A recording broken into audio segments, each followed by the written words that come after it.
Por favor, abra sua Bíblia na primeira carta de João, lá no finalzinho. 1 João, capítulo 4. 1 João 4. Eu e os presbíteros, por bem, nós entendemos que no mês de janeiro, então, a gente está pregando as pastorais de alguns assuntos que têm ardido em nossos corações. Hoje, então, eu vou trazer essa mensagem.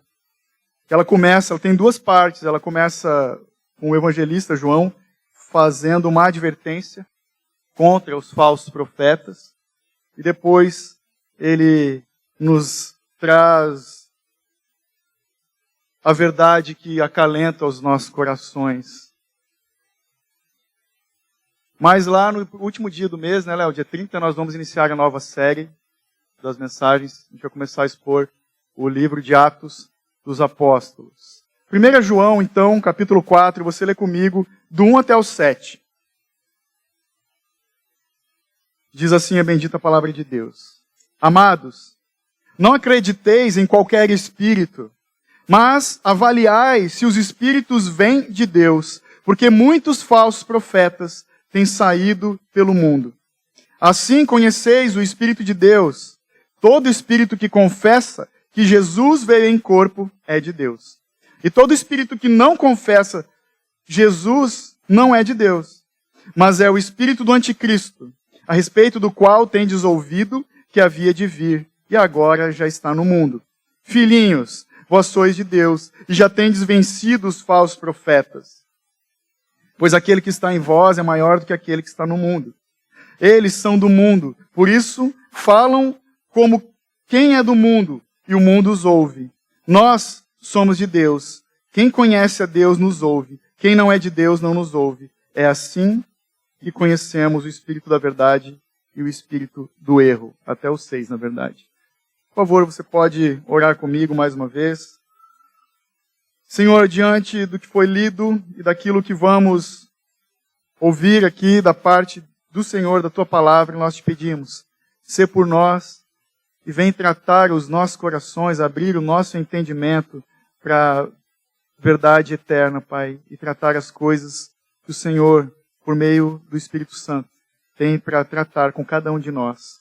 É o que nós te pedimos, Pai, ser glorificado e nós edificados em Tua palavra, em nome de Jesus. Amém. Você pode se assentar, muito obrigado.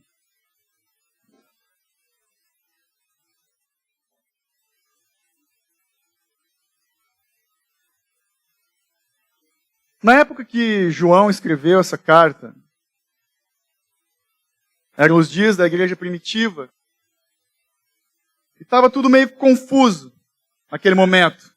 Por isso aqui, no início do capítulo 4, João ele volta a tratar da questão dos falsos mestres, ou os falsos cristos, que ele já tinha mencionado em outro momento. Você leu comigo que ele começa a advertência dizendo que nem todo espírito vem de Deus. Ele está dizendo que existem falsos mestres por aí.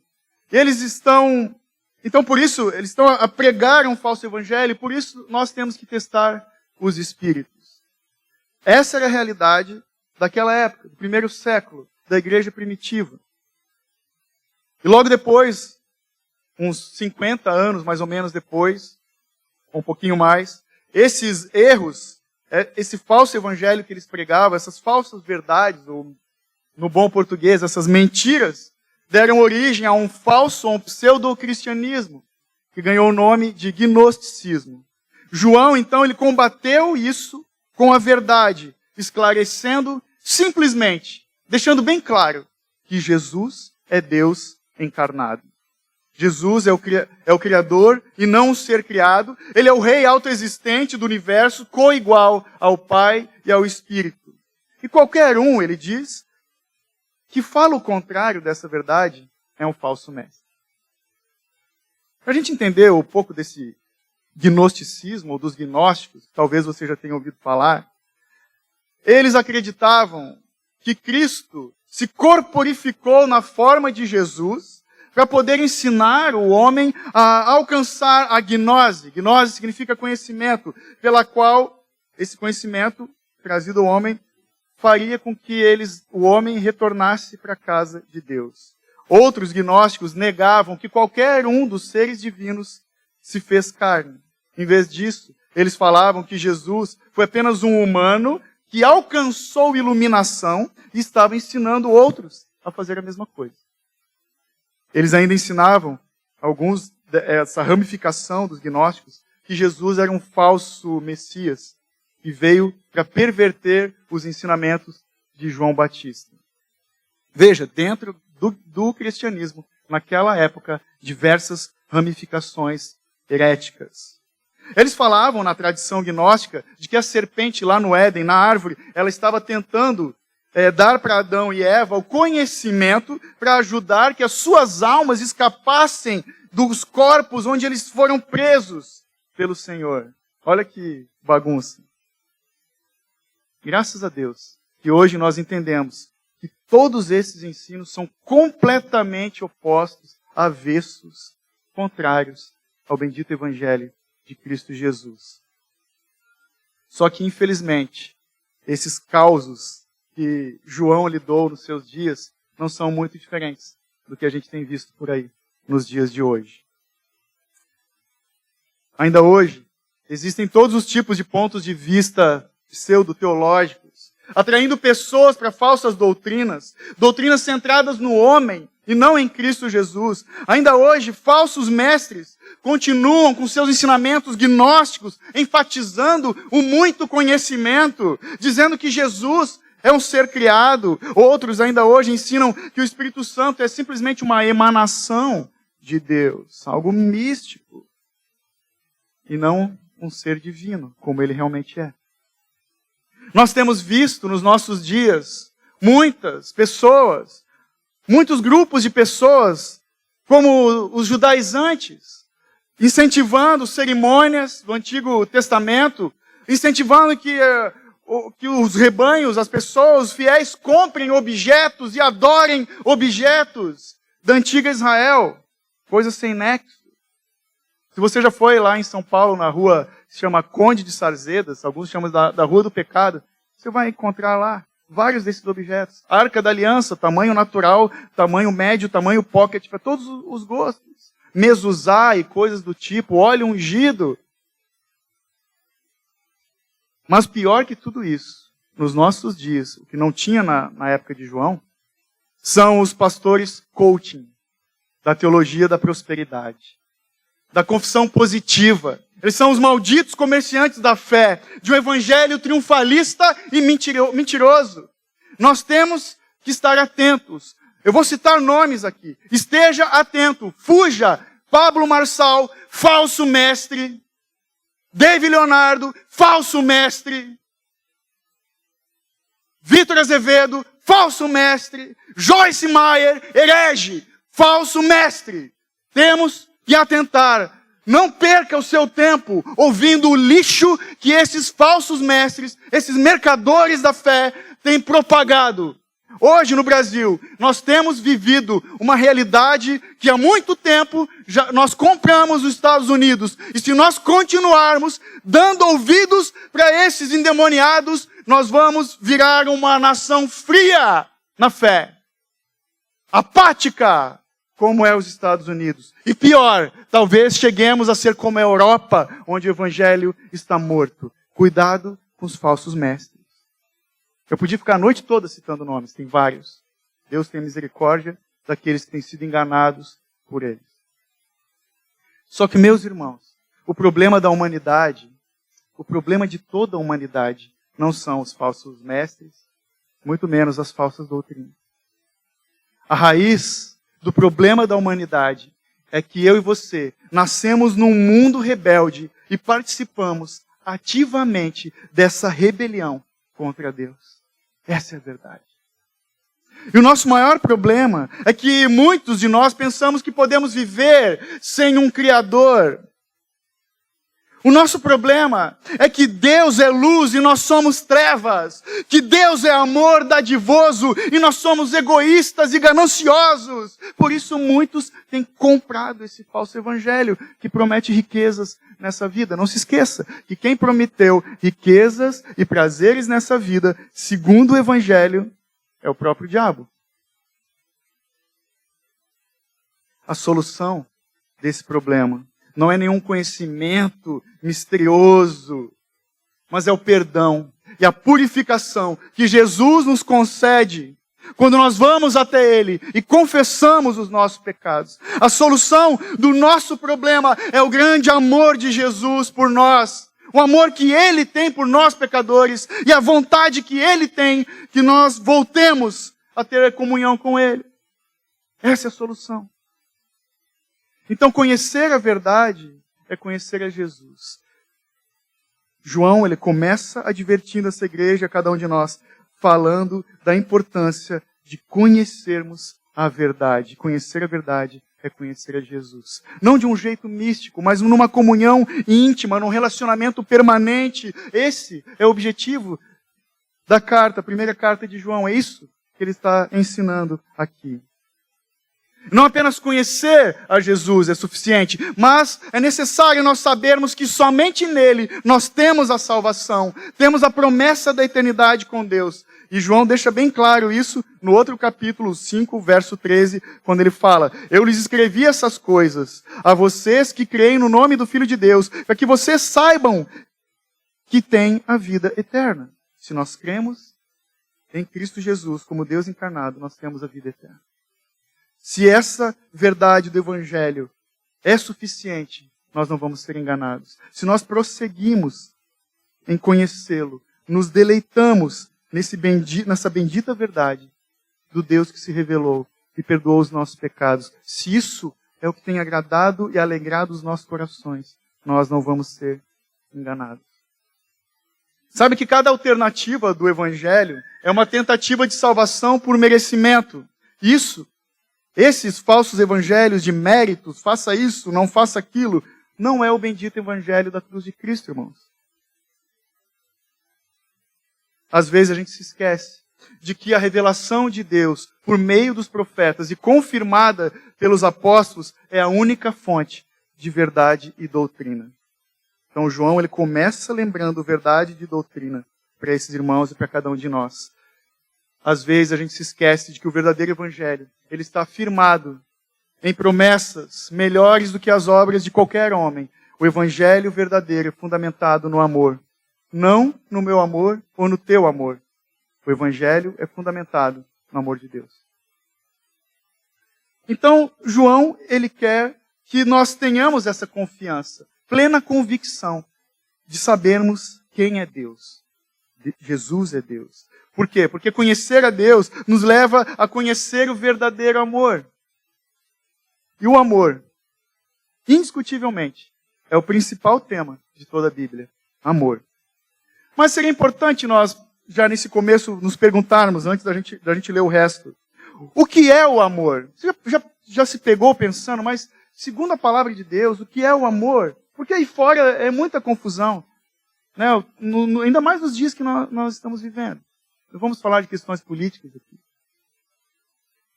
de inclusivismo e tal, mas o que é o amor? Você já se perguntou? É curioso que uns pesquisadores nos Estados Unidos, um tempo atrás, eles fizeram a seguinte pergunta para um grupo de crianças de 4 a 8 anos. Preste atenção. Eles perguntaram para essas crianças: o que significa o amor? E as respostas foram as mais amplas e mais profundas do que a gente possa imaginar. O que significa o amor? Abre aspas. O amor é quando você dá a maioria das suas batatas fritas para alguém, sem ser obrigado a fazer isso. Falou uma menina de 6 anos. Amor é quando a minha mãe faz café para o meu pai e ela toma um gole antes de dar para ele, para ter certeza de que está gostoso. Falou um menino de 7 anos. Amor é quando você diz a um cara que a camiseta dele é legal, então ele usa essa camiseta todos os dias. Falou a Noelle, de 7 anos. O amor é quando a mamãe dá para o papai o melhor pedaço de frango. Falou uma menina de 5 anos. Amor é quando o seu cachorro lambe o seu rosto, mesmo depois de você deixá-lo o dia todo sozinho. Uma menina de 4 anos. E por último, quando minha avó teve artrite, ela não conseguia mais pintar as unhas dos pés. Então meu avô faz isso por ela, mesmo quando as suas mãos também têm artrite. Isso é amor. Rebeca, 8 anos. Irmãos, o amor é o tema central dessa primeira carta de João. E honestamente, é o tema de tudo que João escreveu. Por isso, vamos ler dos versos 7 até o 10, por favor, seguindo o texto. Verso 7. Amados, amemos uns aos outros, porque o amor é de Deus. E todo aquele que ama é nascido de Deus e conhece a Deus. Aquele que não ama não conhece a Deus, porque Deus é amor. O amor de Deus para conosco manifestou-se no fato de Deus ter enviado o seu Filho unigênito ao mundo para que vivamos por meio dele. Nisto está o amor. Não fomos nós que amamos a Deus, mas foi ele que nos amou e enviou seu Filho como propiciação pelos nossos pecados. Então, a partir de agora nós percebemos que só o Evangelho nos leva a conhecer o amor. João, ele tem uma definição e ele desdobra essa ideia de amor no capítulo 4 dessa carta. E você acabou de ler comigo, onde isso fica mais óbvio, é no verso 9. Veja comigo. Foi assim que Deus manifestou o seu amor entre nós, enviou o seu Filho unigênito ao mundo para que pudéssemos viver por meio dele, na versão NVI. Então essa é a definição de João do amor. Traduzindo, o que ele está falando é o seguinte, que o Deus soberano, criador de todas as coisas, deu a sua vida para salvar a nossa vida. Nisso se resume o amor, o verdadeiro amor. Então, João, só que ele não é o primeiro a dizer isso, a tratar dessas coisas. O próprio Jesus ensinou isso nos evangelhos. Paulo falou disso também, Pedro fala disso, até mesmo Moisés, em Deuteronômio, Levítico, fala disso, desse amor, do amor verdadeiro. E esse argumento, se você não ama, você não é de Deus, é enfatizado também aqui no meio. Se você não ama, você não é de Deus. Ele vai repetir isso lá no verso 19, dá um pulo lá pro lado e olha comigo. Nós amamos porque ele nos amou primeiro. Ou nós só amamos. Nós só conseguimos amar. Para nós só é possível amar porque Deus nos amou primeiro. Os irmãos daquela época, os cristãos daquela igreja, para quem João escreveu, eles não tinham certeza dessas coisas. Eles estavam sendo ludibriados, enrolados pelos falsos mestres. Por isso ele começou com aquela advertência. E por isso João ele esclarece os pontos da doutrina e também ele assegura para esses irmãos, fiquem tranquilos, o Senhor chama vocês de filhos, eles são filhos de Deus, eles são nascidos de Deus. Todo aquele que é nascido de Deus, verso 7, e conhece a Deus, é aquele que Deus ama. Ele está falando disso. Mas seria importante, imagina esses irmãos recebendo essa carta, eu penso que eles se questionavam no momento de ler essas coisas. Eu acho que é muito importante eu e você nos perguntarmos também. Você já parou para pensar como nós podemos saber que a pessoa que está sentada do teu lado já nasceu de novo ou nasceu de Deus? Como que nós podemos saber? Pelo amor dessa pessoa para com os outros. E como nós podemos saber se eu e você somos nascidos de Deus? Se nós conhecemos a Deus, nós amamos os outros. É um amor prático. É óbvio, né, irmãos? Que o amor bíblico, esse amor cristão, ele não acontece num passe de mágica. Não é, me converti, agora eu passo a amar. Nós tínhamos outras afeições antes do Evangelho nos alcançar. Não é num passe de mágica, é um processo de crescimento, de amadurecimento, com certeza. Mas o amor ativo é um jeito infalível de saber se o Espírito de Deus habita em nossas vidas. Então só o Evangelho nos leva a conhecer o verdadeiro amor. Só o Evangelho nos leva a praticar o verdadeiro amor. O amor de Deus inspira amor em nós. Na verdade, é mais do que isso. O Espírito de Deus, ele escreve a lei do amor em nossos corações. Quando nós reconhecemos que ele é o Senhor de nossas vidas, sabemos que Jesus é o Filho de Deus, porque ele escreve o amor nos nossos corações. Senão não seria possível. É o amor de Deus dado a nós. O verdadeiro amor procede de Deus, do Deus que é amor.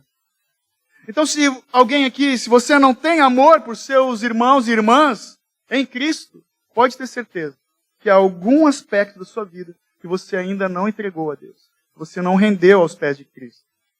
Esse amor do qual João está tratando, não é aquele tipo de amor que nós temos por atração, um homem por uma mulher. Não é aquele tipo de amor que nós sentimos pena de alguém que está sofrendo. Não é o tipo de amor que nós temos com as pessoas que têm coisas em comuns, afinidade com a gente. Porque, afinal de contas, é muito mais fácil amar quem é parecido com a gente. O difícil é amar aquele que é diferentão. Por isso, nós somos o corpo de Cristo, os filhos de Deus, do Deus que é amor. Cada um do seu jeito, mas todos amados por Deus. Paulo vai falar que nós somos devedores de amor uns dos outros, não é verdade? Esse tipo de amor que João está usando, ele está usando como um teste para o nosso conhecimento de Deus, para aquela igreja e para a gente. É o tipo de amor que Jesus teve pelo mundo quando ele entregou a sua vida para nos salvar. Você já parou para pensar que Jesus, quando fala, ele nos amou primeiro, lá naquele tempo em que eu e você andávamos chafurdando na lama, aprontando, alguns fazendo as coisas piores que se possa imaginar. Eu costumo fazer uma brincadeira e tem gente que me lembrou esses dias. Imagina se eu fizesse um desafio. Quem aqui, nesse salão, tem coragem de plugar o data show na sua cabeça e projetar os seus pensamentos naquela tela? Eu não teria coragem. É muito amor para nos perdoar, irmãos. É muita graça. Deus nos amou primeiro. Quando eu e você, nós éramos amantes de nós mesmos. Quando nós dávamos as costas para Deus. Para o Deus que é amor. Então, a partir disso, João está falando de um outro nível de amor. O amor bíblico é incomparável. O amor cristão é o amor de Cristo. Por isso, ele fala no verso 11, vamos dar sequência na leitura. Amados, se Deus nos amou assim, nós também devemos amar uns aos outros. Então aqui João, ele faz uma observação muito importante. Olha o verso 12 comigo. Ninguém jamais viu a Deus. Se amamos uns aos outros, Deus permanece em nós e o seu amor é em nós aperfeiçoado. Ele faz uma observação importante porque esse amor nos traz uma responsabilidade. O mundo não viu Deus. Mas quando ele nos vê, nos amando uns aos outros, como Cristo fez pela sua igreja, o mundo consegue ver Deus. Então nós entendemos que só o Evangelho nos leva a conhecer o verdadeiro amor. Só o Evangelho nos leva a praticar o verdadeiro amor. E só o Evangelho, pela graça de Deus, nos leva a permanecer no amor de Deus. João, ele é cuidadoso em apontar que essa evidência de ser filho de Deus é fruto do Espírito Santo em nossas vidas. Esse é o Espírito que ele falou lá no verso 4, que é o Espírito que é maior do que o Espírito desse mundo. O Espírito que habita em nós, que nos transforma, que vem nos lapidar, que vem gerar novidade de vida em cada um de nós, que muda os nossos anseios, as nossas afeições. É isso que ele opera em nossos corações. E esse não é simplesmente um tipo de afirmação. Você tem o Espírito Santo, agora aperte o cinto e passe a amar. Não é uma coisa simples assim. João, ele está dizendo que a evidência da nossa salvação é uma mudança em nossos corações, um amor que Deus faz crescer dentro de nós, quando nós nos entregamos sem resistência ao Espírito Santo de Deus, e ele passa a envolver as nossas vidas em todos os aspectos. Olha o verso 13. Assim, nós sabemos que permanecemos nele e ele em nós, por ele haver nos dado do seu Espírito. Então é fato de quanto mais nós buscamos do Espírito de Deus, mais dele nós vamos receber. É fato, é verdade, que nós só vamos amar de verdade, conforme as Escrituras nos ensinam, quando nós formos de fato plenos, cheios do Espírito Santo. Não para nós operarmos sinais, prodígios e maravilhas. Ser cheio do Espírito Santo é dar fruto do Espírito. É frutificar o fruto do Espírito, o pacote do amor. Inclusive o amor está lá em Gálatas 5, 20 a 22. Benignidade, longanimidade, domínio próprio. Sabe, uma árvore quando ela frutifica, não é para ela consumir o seu fruto. Nós frutificamos aquilo que o Espírito gera em nossas vidas para que outros da comunidade possam desfrutar do amor de Deus em nossas vidas. Então, quanto mais nós buscamos o Espírito Santo de Deus, mais dele nós vamos receber. Então, se você achar que a evidência do Espírito Santo está faltando na tua vida, no teu coração, eu recomendo que você faça 2 perguntas. Primeira, em que aspecto do meu coração está resistindo ao amor de Deus? Segunda, que parte da minha vida ainda não está totalmente sujeita ao amor de Cristo? É importante. João, ele é apaixonado por esse tema, por esse assunto, porque ele viu Jesus com seus próprios olhos. Ele experimentou, ele testemunhou do amor em ação na sua própria vida. Mas ele não tinha a total revelação de Deus como nós temos nas mãos hoje. Por isso ele fala no 14 e no 15, por ter testemunhado com seus próprios olhos do amor em pessoa, ele fala no 14, e nós temos visto e testemunhado que o Pai enviou seu Filho como Salvador do mundo. Todo aquele que confessa que Jesus é o Filho de Deus, permanece nele e ele em Deus. Então é permanecendo em Deus que o amor é aperfeiçoado em nossos corações. Olha o 16 e o 17. E conhecemos o amor que Deus tem por nós e cremos nesse amor. Deus é amor. Quem permanece no amor permanece em Deus e Deus nele. 17. Nisto o amor é aperfeiçoado em nós, para que tenhamos confiança no dia do juízo, pois assim como ele é, nós também somos nesse mundo. Então, de uma forma prática, uma pergunta que nós devemos nos fazer é como podemos permanecer em Deus? Primeiro, confessando os nossos pecados. Confessando que precisamos nos arrepender da nossa total incapacidade de, por nós mesmos, amarmos a Deus e amar o próximo. Não faz parte da nossa natureza. É a natureza de Deus agindo em nós. Nós precisamos reconhecer a nossa falta de desejo de amar de verdade outras pessoas além de nós mesmos. Nós somos excelentes amantes de nós mesmos. Por isso que ele começa ali falando das pessoas que estão buscando as falsas doutrinas, as fábulas que agradam o coração. Prometem o benefício nesta vida. Precisamos reconhecer essas coisas e nos arrepender desse pecado. Só que assim que nós confessamos esse pecado, o Senhor Jesus nos perdoa e nos limpa e nos dá a possibilidade de permanecer nele por amor.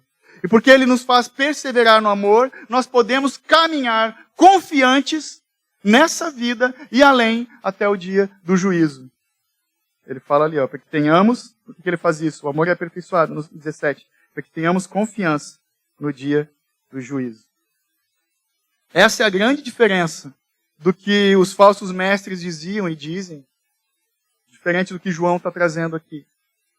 Eles propõem rituais e atividades que vão ajudar as pessoas a se aproximar de Deus. Mas o que eles não falam é que nenhuma quantidade de atividade que seja, ou perfeição de qualquer ritual, vai ser suficiente. Quem faz isso vai sempre ficar se perguntando se já fez o suficiente, se já conhece o suficiente. Porque esse não é o evangelho verdadeiro de Deus. Estão caminhando numa mentira. O evangelho de Jesus é o evangelho do amor. O amor do Deus que perdoa pecadores. Como diz Tim Keller, o resumo do evangelho. Deus perdoa pecadores. Esse é o amor de Deus. Olha o verso 18 comigo. No amor, não há medo. Pelo contrário, o perfeito amor elimina o medo. Ou, em algumas versões, lança fora todo o medo. Pois o medo implica castigo. E quem tem medo não está aperfeiçoado no amor. Ah, pastor, então se a gente tiver medo, a gente ainda não está vivendo no amor perfeito? Sim, é isso mesmo, é o que ele está falando. Por isso também é importante nós sondarmos nossos corações e nos perguntarmos, do que eu tenho medo? Do que você tem medo? Você tem medo de passar dor nessa vida? Você tem medo quando o sofrimento bate na tua porta? Você está com medo, especialmente nesse ano, de uma possível crise política, econômica do nosso país? Você tem medo do quê? O que te causa angústia? Você tem medo da morte? Charles Spurgeon disse que o temor do Senhor é como um leão furioso que afugenta todos os outros medos. O único medo de verdade que faz o cristão genuíno tremer na base é o medo do juízo. É o medo da ira de Deus vindoura. Só que sabendo disso, confiando no amor perfeito de Deus dadivoso, não precisamos temer coisa alguma. Os incrédulos têm que temer esse dia. Eles vivem comendo, bebendo, se casando, fazendo tudo e qualquer coisa e sequer pensam no dia mais importante da vida de todo ser humano, que é o dia do juízo final, diante do trono do Senhor. Então, sabendo e entendendo desse amor que é aperfeiçoado em nossos corações, nós não temos nada a temer, porque é o perfeito amor que elimina todo o medo. Essa verdade não se refere ao nosso amor, fala do amor perfeito de Deus. É o amor dele que é perfeito, que lança fora todo o medo, que nos outorga, nos capacita a andarmos destemidos, sem medo nessa vida, para que der e vier e lá na eternidade também. O apóstolo Paulo sabia muito bem disso, e nós cantamos agora há pouco, Romanos 8, 38, 39, pois estou convencido de que nem a morte, nem a vida, nem anjos, nem demônios, nem o presente, nem o futuro, nem qualquer poder, nem altura, nem profundidade, nem qualquer outra coisa na criação será capaz de nos separar do amor de Deus que está em Cristo Jesus, nosso Senhor. Se você não tem Romanos 8, 38, 39, marcado na sua Bíblia, marque e lembre-se desse texto. Então a razão pela qual nós devemos confiar no amor de Deus é porque nós não precisamos ter medo do castigo.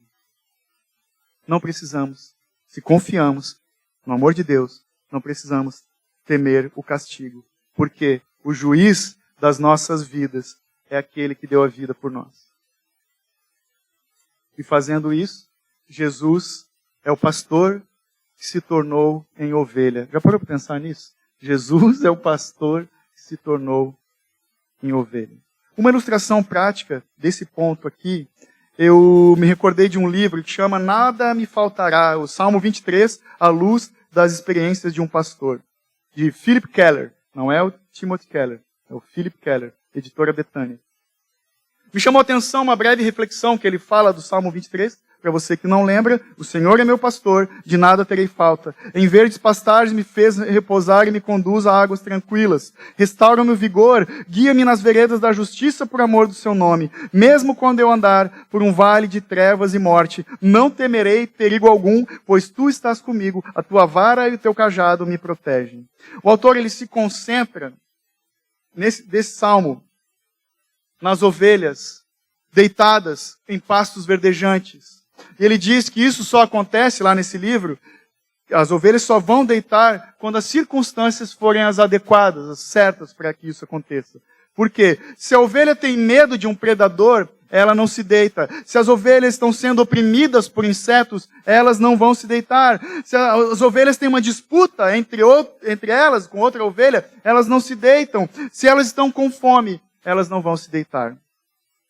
Mas o pastor é quem protege as ovelhas dos predadores. O pastor unge as ovelhas com óleo para evitar dos insetos e as pragas. O pastor, ele prepara o campo para um bom pasto, para que elas possam comer sem sofrer danos. O pastor aplica o cajado e resolve os conflitos entre as ovelhas. Então, a menos que elas estejam livres de medo e fome, as ovelhas simplesmente não vão se deitar.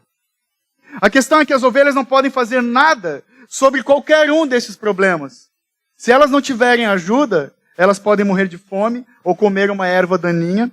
Elas, sem ajuda, elas não podem se defender dos inimigos, elas não podem se proteger dos insetos, elas não podem resolver os seus conflitos sociais. A única solução para as ovelhas é um pastor. E a chave para eliminar o medo é o amor do pastor. Isso é verdade para aquelas ovelhas, é verdade para você e para mim também. Sem Jesus, os nossos melhores esforços vão nos levar ao medo, ansiedade, frustração, conflito, sofrimento e dor. Sempre. Mas com Jesus, nós podemos nos deitar, podemos descansar na paz e no amor que só Ele pode nos dar. Nós somos dependentes do amor de Deus. E é por causa do amor do bom pastor, esse amor dadivoso, que se entrega, que se dedica, que nós passamos a amar. Olha o verso 19, aqui ele vai concluindo, João dizendo o seguinte: nós amamos porque ele nos amou primeiro. Então algumas pessoas, elas buscam realmente a salvação, sem derramar as suas almas diante de Deus, sem se render ao Espírito Santo. Aqueles que seguem os falsos profetas. Alguns ainda estão apegados aos seus pecados também e têm dificuldade de amar, de expressar amor de verdade. Estão apegados ao egoísmo, à cobiça, talvez ao rancor. E por isso ele fala no verso 20. Se alguém diz, eu amo a Deus e odeia seu irmão, é mentiroso. Pois quem não ama o seu irmão a quem viu, não pode amar Deus a quem não viu. Irmãos, quem vê Deus, no seu evangelho, na pessoa de Cristo, confessa os seus pecados, recebe perdão e é aperfeiçoado no Espírito Santo e capacitado para amar outros. Isso é tão simples como a lei da gravidade. O que sobe tem que descer. A pessoa que submete a sua vida a Deus vai viver no amor de Deus. Se a gente só se lembra de Jesus no domingo, não vai rolar. Mas quem busca o Senhor durante a semana, vive no amor de Deus. Sabe o que é o amor de Deus. A pessoa que se submete a sua vida a Deus vai viver o amor de Deus. Então somente o Deus que é amor pode nos capacitar a vivermos verdadeiramente a obediência e o verdadeiro amor. Só Ele pode nos capacitar. Por isso, João conclui com o verso 21, quando ele fala: e dele temos este mandamento: quem ama a Deus, ame também o seu irmão. Aqui está a responsabilidade, a prática de todo aquele que é amado de Deus. João, ele está simplesmente endossando o que ele já escreveu em João 3,16. Nisto conhecemos o que é o amor. Jesus Cristo deu a sua vida por nós e nós devemos dar a nossa vida pelos irmãos. Então o meu desejo para cada um de nós é que nesse ano de 2022, o Senhor nos ajude a amarmos mais a Deus e amarmos mais o próximo. Muito mais do que eu e você amamos no ano passado. Amém. Eu concluo citando a letra de uma música do Marco Teles, que trata dessas coisas. Talvez alguns aqui já tenham ouvido. O nome da música é Com Minhas Mãos. Preste atenção. Se da tua graça fui feito alvo, foi para boa obra que fui destinado. Se fui encontrado por tua luz, não posso ofuscar. Foi para boa obra que fui destinado. Ó Senhor, que eu te honre, não apenas com meus lábios. Ó Senhor, que eu te honre com as minhas mãos. Se como do pão e me alegro na vide. Devo dividir o amor, partilhar. Não foi só por mim, nem por alguns. São muitos os filhos. Se como do pão e me alegro, devo partilhar. Ó Senhor, que eu te honre, não apenas com os meus lábios. Ó Senhor, que eu te honre com as minhas mãos. Te honrar é abraçar alguém, é chorar com o aflito também. Te honrar é dividir o chão, caminhar com o perdido pecador. Que o Senhor nos capacite. Sermos um povo que ama simplesmente como Jesus nos amou. Amém? Vamos nos colocar de pé? Nosso Senhor tem misericórdia de nós quando nós amamos mais as coisas dessa vida, as promessas dessa vida, as coisas que têm nos seduzido, tomado o teu lugar em nossos corações.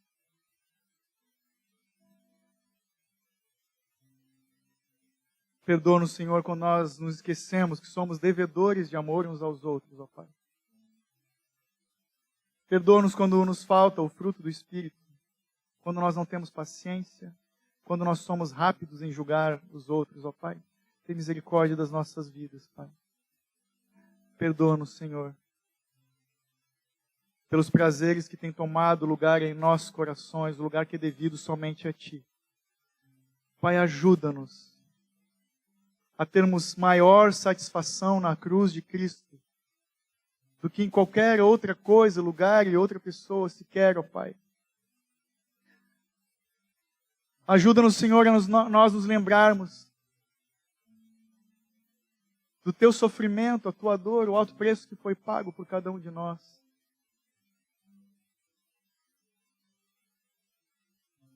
Ajuda-nos, Senhor Deus, a andarmos em arrependimento, clamando por misericórdia, pedindo mais fé, Pai, e mais amor em nossas vidas, Pai.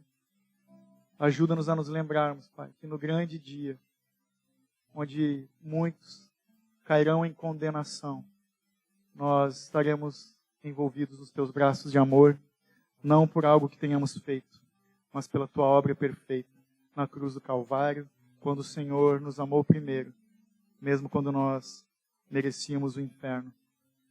O Senhor teve misericórdia das nossas vidas, Pai. Enche-nos de gratidão, que nós possamos, Pai, nesse ano de 2022, ao começar pelas nossas casas, famílias, ambientes de trabalho, de estudo, por onde nós formos, Pai, também na igreja local. Ajuda-nos, Pai, a sermos a expressão do Teu amor para aqueles com quem nós convivemos, para que o Senhor seja glorificado em nossas vidas, Pai. No nome santo de Jesus. Amém.